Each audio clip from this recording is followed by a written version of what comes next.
Hello and welcome to this special episode of Tokenomics. I'm Anisha Gupta. Well, the world's largest cryptocurrency, Bitcoin, has hit record highs just days after Donald Trump's historic victory in the US presidential elections. It breached $81,000 mark for the first time and has more than doubled its price since January this year. Well, the other cryptocurrencies, including the Dogecoin, backed by Trump's star Elon Musk, also has made gains. A day after the election's outcome, Bitcoin ETFs have seen record-breaking $1.3 billion in net inflows. The futures premiums are also soaring, with investors betting over $2.8 billion on Bitcoin, topping $90,000. But here is something to note. Bitcoin has always rallied after the results of previous presidential elections. In the 90 days after 2012, when Obama won, Bitcoin was up 87%. In 2016, after Trump won, it was up 44%. And in 2020, after Biden won, we saw 145% of a rally. Also to note that all of election years are also Bitcoin halving years, which occurs every 4 years and reduces the block reward by 50% and lowers the supply of Bitcoin. Trump's re-election has reignited enthusiasm in the crypto market. But what has he promised? Well, he has declared that the US will become the Bitcoin superpower of the world. He's also promised to end the anti-crypto crusade and fire the current US Secretary Chair Gary Gensler on day one. Gensler is not a popular figure in the crypto community, but it was under Gensler that crypto began trading on Wall Street. President Trump is also now running a crypto business. In the run-up to the elections, he launched World Liberty Financial. The details are sketchy on what this company intends to do. It has raised nearly $15 million so far by selling tokens. But these tokens have no ownership stake and it cannot be traded as things stand. Well, lies ahead of cryptocurrencies under President Trump, and what would Trump's crypto push mean for India? To discuss this, I am now joined by Sandeep Nailwal of Polygon, Sumit Gupta of CoinDCX, and Ashish Singhal of CoinSwitch. Gentlemen, hi, thank you so much for joining us. And Sandeep, to you first. How would you look at the US presidency, the kind of promises that have been made? Some reaction is something that we've already seen in case of prices. But for a larger picture, let's say for the next 1 year, how would you look at the markets going forward? Yeah, we being a overseas a project, we have a pretty good plug into the in what's happening in US, and for Trump also, all these, you might have known before, this DeFi project, like the Liberty Financial, Trump used to have NFTs. So President Trump actually was able to raise a lot of money for his elections also using Trump NFTs, and those were built on Polygon only. And generally Polygon played a very big role in convincing the Republican Party that they should go all out support for crypto. And what happened is that due to that, we started seeing, because it became such a big issue and social media and all that, like everybody could see that there are like more than 3 to 5 million single issue voters in US. And that kind of created a lot of pressure on the other side also to the Democratic Party to be more crypto friendly. And what has happened in this election is like now, if I'm not wrong about the exact stats, there are around 129 electoral votes, or the candidates that were selected that were pro crypto, versus like the anti-crypto. I think that number is very, very small, 27, 30, or maybe even less than that. So that actually tells that US populace has summarily rejected the anti-crypto stance. And now America largely believes that, crypto is the next big thing after the internet. And they want US to be the front leader in that technology. So Trump and JD Vance specifically, he's also an ex-venture capitalist. They can already see that stable coins are bringing in so much value for the US Treasury notes. And US Treasury also understands it, and they are promoting it very heavily. You can ask in the VC circles, everybody now is looking at stable coins. So overall, the crypto environment in US has become incredibly positive. And SEC also has a lot of pressure to be if not pro crypto, at least provide a framework. What was happening till now is not for Bitcoin and Ethereum, which are now approved, but all the other altcoin side, like there was no regulation, there's no regulatory framework, there's no clarity how these technical projects are supposed to exist and, raise funds and continue to build things. And now with this extremely pro crypto stance, what markets are now seeing is that the market is going to be extremely positive. The regulations are going to be extremely positive towards not only Bitcoin and Ethereum. I think a larger tsunami is going to come to the altcoins, where like now, once they have some sort of framework, those companies, those projects can exist as like proper, regulatory certified companies.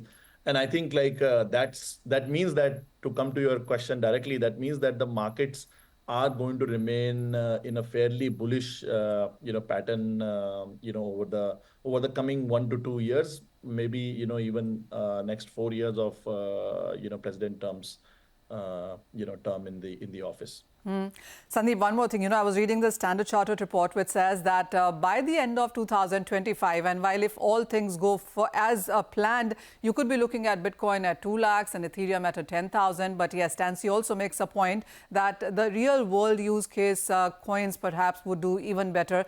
They do mention Polygon, they do mention Solana, Cardano, etc. What is your sense when it comes to the price part of it? Because the kind of run-up that we've seen, and yes, I have to say this, that Bitcoin and various other cryptocurrencies have outperformed not just gold and silver, but equity markets and various other asset classes as well. This is that kind of an year. But can it spill over to 2025? Yeah, I mean, easily. Nobody will be surprised seeing Bitcoin at 200,000, 250,000 in next couple of months to a year. Like nobody will be surprised at all. It's actually anticipated. And what has happened is that, the bigger trend is that last times, in the previous cycles, whenever Bitcoin crossed its previous all-time high, by that time the retail or the mass, markets already had some starting of a euphoria towards Bitcoin, and that brought in a lot of capital and whatnot. But now Bitcoin has crossed, its all-time highs pretty handsomely, and still you can see that the mass euphoria in the masses, or in the retail, has not even started. So, this time, like, because now it's a proper ratification from the biggest economy in the world, from the president, and he's going to use his platform. You are going to see some other, amazing crypto based projects that his team is launching and all that. So it's going to be a very big signal.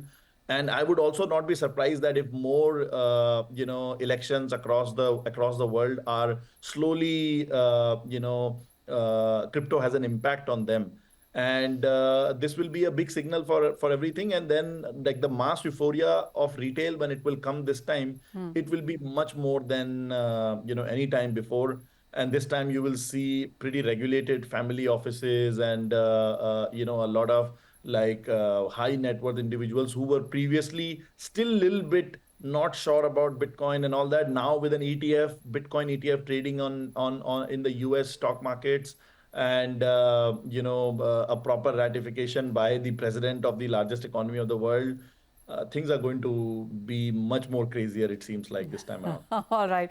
If it wasn't crazy enough, it's going to only get crazier from here. Sumit, to you then. And what is the impact of all that's going to happen in the US? What do you see India taking cues from it on that? Until now, we've only talked about the uncertainties and very high tax rates and the kind of decline that we've seen in active participation. Do you see that in some sense changing what India would do from here?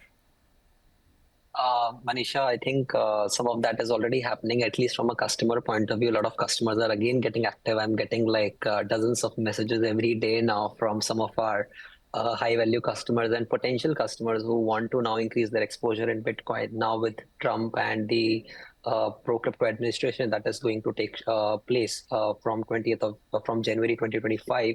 I think people want to have some exposure to Bitcoin and other crypto assets before that. And I think from a retail customer point of view, I definitely see momentum now. Again, it's at a very, very starting point. But I think in the coming months, as the momentum continues, as the rally continues, I see a lot more activity happening from customer point of view, not just from retail, but also from HNIs, ultra HNIs, institutions, not just in India, but globally. So I think the trend is clearly visible. I expect the trend to continue over the next year as well.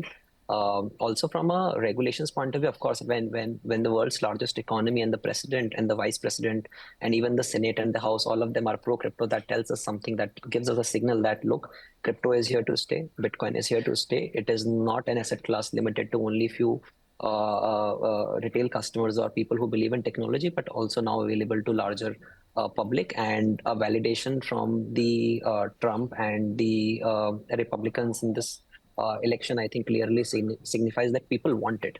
People want crypto, and the only way is that how do you come up with a clearly defined regulatory framework which protects the interest of the customers. I think governments across the world will take a note of that and will also align their regulatory framework in sync with what US is doing and what other nations are doing. Ashish, this one is to you. And while, of course, there's a lot of euphoria right now, how do you see the days going forward now? Is it going to be euphoria? Is it going to be real-world use cases that would see money flowing into them? I think both has to go hand in hand, right? And with the right regulations, you can see a lot of innovations happening. What we have seen and why US is, so gung-ho about crypto regulations, and under Trump, we are seeing this price increase is because of two reasons, right? First, people believe that the asset classes like Bitcoin, which are store of value, will continue to hold higher and higher places where it can be used. Plus, also right regulations, right policies, which will boost a lot of projects and give a way to new decentralization products, Web3 products out there, which will ultimately increase the value of Web3 ecosystem in general, right? And other countries now have to make sure that they are not left behind. Their policies are matching, or if not beating, the US policies, and helping foster this entire ecosystem. So both has to go hand in hand. It will not happen just because people believe the price will go up, the ecosystem will keep on growing. No. It has to match with the real world innovation, the real world products, which actually takes this industry to the next level. But with the right set of policies, we are definitely sure that that could happen, and that would reflect in the prices and the ecosystem growth as well. Oh, well, yes. While US, of course, has made a lot of leaps in sense of ETFs launched there, and now the president, which is very supportive as well. What would that mean for India, and what does 2025 look like, is something that we'll discuss after this very, very short break.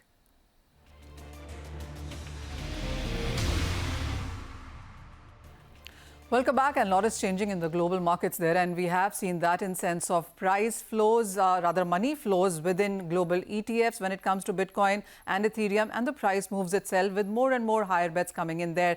Ashish, this one is to you. How would you look at the Indian markets now going forward? What changes are we anticipating? Also would be interesting to understand on what is the total number of people that are invested or are actively participating within the crypto as an asset class. Sure. So today we see, somewhere nearly a crore people would be participating in the crypto ecosystem in India. It has definitely reduced, not reduced or haven't grown as much as we have seen in 2021 because of two primary reasons in India. One was, very high taxation, and due to no loss offset. So if a user get loss in crypto investment, he can't, offset it through the profit he's earning in crypto, right? And second was TDS. Every sell transaction require 1% of TDS to be deducted and deposited to the government, which has caused Indian volumes to dry out. While the entire crypto economy in the last 2-3 years have seen a drop of 60%, Indians have seen a drop of over 90% in overall volume and traffic, right? Now with this resurgence, what we see, or what we could hope for in the future is the right policies. Can the right policies help bolster innovations within Indian ecosystem? And we are not left behind. We are definitely known now, with US Trump coming out to be a pro-crypto president, not just a candidate, but an elected president. Policies will take a sharp turn. A lot of positive innovations will happen there. Can India follow suit? Can India relook at its taxation? Can try to foster this innovation in Web3 and crypto, and regulate a few parts of this ecosystem? Could help bring better protection for its users so that they can get confidence and can participate into the ecosystem. So there's a lot of hope And obviously, the prices definitely reflect that as well. A lot of users would consider getting into the ecosystem. That's why government would also look at this ecosystem from the protection point of view, from regulating point of view. So we are hopeful that in the next few years, what has happened in the US would definitely shake up few things here as well, and we can possibly see some positive outcomes in India as well. Oh, well, yes. There's a lot that needs to change in sense of policies to begin with. And second, of course, is the tax system here and the kind of decline, as you mentioned, Ashish, that we've seen globally. But India clearly has been hit much harder because of those things. Sumit, what would you say on what the year 2025 could bring about when you look at cryptos? I mean, I do understand that there was a rage at one point in time, whether it was about NFTs. And there still are various reports suggesting that the younger crowd, especially in tier 2, tier 3 cities, is still dabbling with cryptocurrencies. But what is it that you would want to see in sense of laws, regulations in India? Yeah, Manisha, I think I, as a builder in this space, would definitely love to see some framework, even if it's not defined in detail, but some guardrails around customer protection. I think a lot of people in India are interested in this asset class. A lot of people have already invested in this asset class, and a lot of people are actually keen to. A lot of people are waiting on the fence, and what they are waiting for is some sort of support in terms of, or some clarity rather, in terms of regulations. And I think with all the government taking progressive steps, and India, if it doesn't give some sort of framework, I think it's going to hurt the investors who want to invest in it, because by the time India regulates it, the other countries would be much ahead, which obviously no one would want to see. I do see that there is actually proactive need for some sort of guardrails, not just for investors but also builders in this space. India is the largest developer base globally when it comes to Web3 talent pool, and it is one opportunity when India needs to actually export a lot of products, lot of export, and then get value added to the GDP. I think it's a solid opportunity, solid technology. India is again #1 when it comes to technology and the quality of our developers, which is clearly demonstrated from all the data points. If you see, I know from so many people that are in the US, they actually look up to Indian talent pool when it comes to building Web3 applications. I think this is a great opportunity which we should not miss out on. I do believe that it is going to happen. Short term, not sure, but I think in the medium to long term, I would love to see, and I definitely expect Indian government to come up with some sort of guardrails. And obviously, I think from a taxation point of view, it's very, very important. It's been 2.5 years since the taxation is there. We already see a lot of this activity not happening in India, a lot of this ecosystem not getting built in India. I think US has already demonstrated and communicated that they want to make America the crypto capital, the Bitcoin capital of the world. I think Indian government should also have this very, very clear, that they want to leverage this technology, blockchain technology, the overall Web3 ecosystem, and get it built in India rather than building it, rather than having it offshore. Right. Oh, well, absolutely. A lot of changes need to be done and need to be done faster, perhaps. I was reading a very interesting report which says that in last 20 years, perhaps 17 years in the month of October have always given you good returns, and clearly on display the way October really seems to be turning around at this point in time. Sandeep, for 2025, what is your sense? While, of course, we have seen the president-elect promise a lot of things, how many of those do you think are easy to, one, execute, and two, what other countries would want to take cues from that? How do you see Asia, Europe kind of countries reacting to it? I think in US, the regulation around crypto projects like Bitcoin and Ethereum are already, like, in terms of regulations, they're already pretty sorted.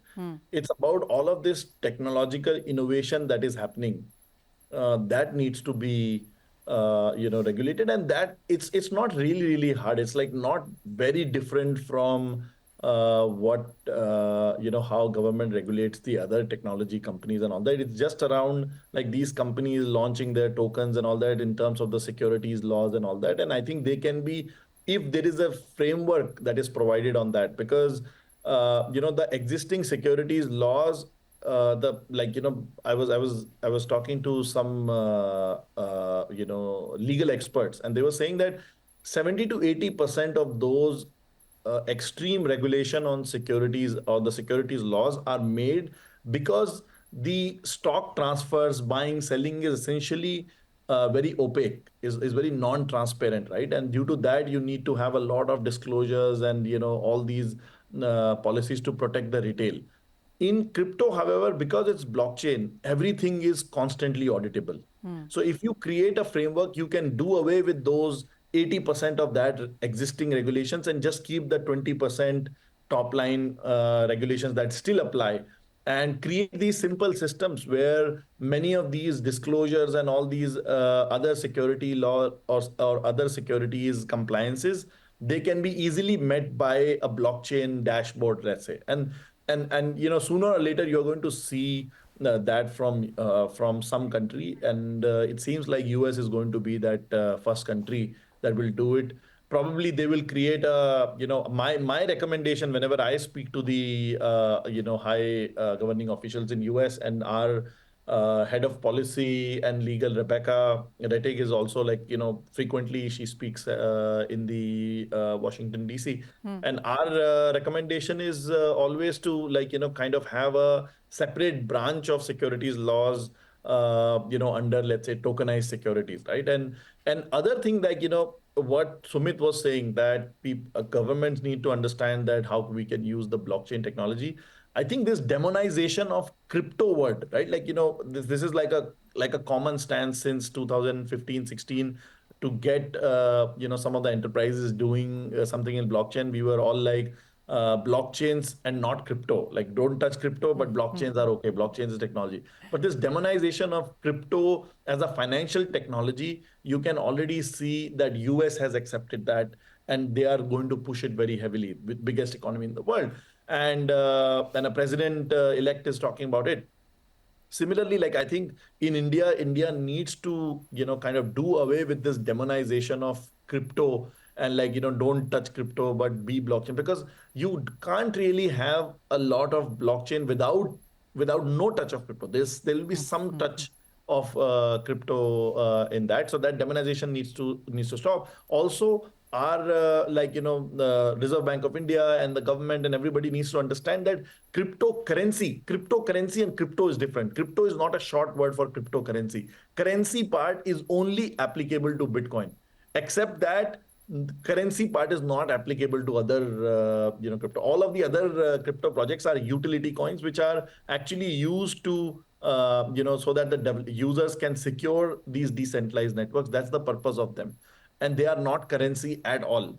And we need a more open kind of review of that, and we hope that we are able to move faster this time around, now that we have a benchmark from US, and are able to do something so that we are not left behind in this and this is going to become a geopolitical tool also. Like, you see, like, immediately when Donald Trump got elected, and the crypto started having such a boom and all that, and immediately it was addressed by the Chinese state media that after Trump, US is going to push for crypto, and they are now, talking in China that what can they do to promote crypto in China, or like not like completely have a blind spot on crypto. And what they have done is they are trying to make Hong Kong as a sandbox for it. I think India can also do something like that. So yeah, that's all. Like, there's so many things can be done, but some of them are very easy to do, and hope we are able to get some of them. Oh, well, yes. And there are big beginnings that we are seeing, especially in this year. Can be called the year of crypto. The kind of return that we have seen come in for many of these cryptos and cryptocurrency, as you said. I'm going to mark my words and choose my words there. But thank you so much, gentlemen, for joining in. And of course, reacting to that very, very big moves that we've seen come in for Bitcoin, Ethereum, various altcoins, and many other meme coins as well. But as said, it's the policy that needs to be devised, and most of the countries perhaps would be following US this time around. But with that, that's all the time that we have on Tokenomics. Thank you for watching.